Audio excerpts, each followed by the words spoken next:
Wala mawadi og paglaom ang 19 ka mga persons deprived of liberty kun PDL sa Montevista District Jail sa Davao de Oro aron makalampos sa ilang pag-eskwela bisan na naasulod sa pasilidad ug natuman ang dugay na nilang pangandoy.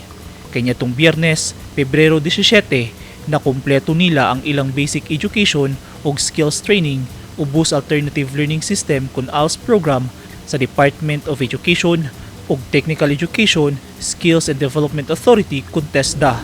Sumala sa PDL nga si May, dakong tabang ang programa alang kanila aron mapalambo ang ilang kinabuhi hilabi na kung makabalik na sila sa ilang komunidad.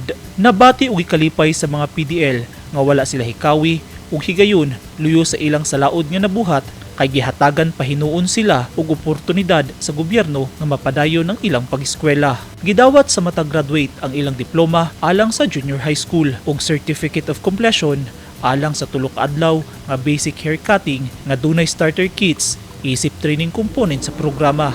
Ang nadawat nga diploma ug certificate sa mga PDL baylo sa ilang pagpaningkamot aron makakat-on og basic education ug sa pagbansay kanila. Gipadayag ni Jail Chief Inspector Jul Akbar Hamire, BGMP Jail Warden, ang iyang pagpasalamat alang sa walay katapusang suporta sa mga nakikalayon nga ahensya sa paghatag og skills ug learning opportunities ug ang paghatag importansya sa edukasyon sa mga PDL. Sa gipaabot nga mensahe ni Governor Dorothy Montejo Gonzaga, pinaagi ni Mas Tugan nga mitindog isip iyang representante, gitimbaya sa gobernadora ang mga graduates o gidasig nga mahimong maayong tawo o lungsuranon sa umaabot nga mga panahon.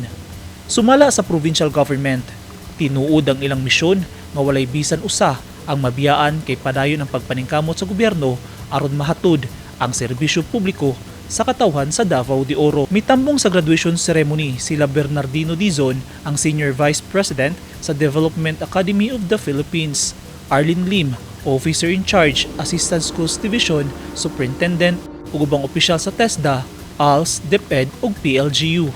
Nalingaw ang mga bisita nga mitambong sa seremonya kay nagpakita sab og talento sa pagsayaw ang mga PDL. Napamatud-an sa mga PDL nga dili pa ulahi ang tanan, nga ang pagkat-on og kaalam usa ka proseso ug way kinutuban. Basta dunay pagsalig sa kaugalingon ug kadasig nga makakat-on. Eugene Hinutan, Newsline Philippines, Davao Region. Stay safe!